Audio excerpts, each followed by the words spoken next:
ശമ്പളവും പെൻഷനും കൂടി ഈ കഴിഞ്ഞ വർഷത്തെ കണക്കെടുത്ത് നോക്കുമ്പോൾ ശമ്പളത്തിനും പെൻഷനും കൂടി 80.4%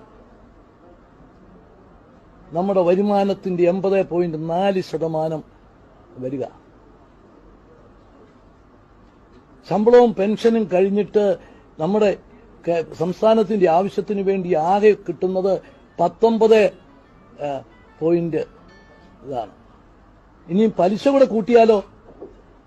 പലിശ കൂടെ കൂട്ടിയാൽ നമ്മുടെ മുഴുവൻ വരുമാനവും കഴിഞ്ഞ് നമുക്ക് ഏതാണ്ട് 2,981 കോടി രൂപ കടമെടുക്കണം.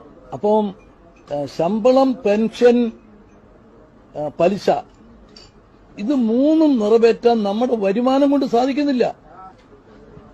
2001, 2002 നമ്മുടെ പെൻഷൻ ബാധ്യതയുടെ 4 ഇരട്ടിയായി.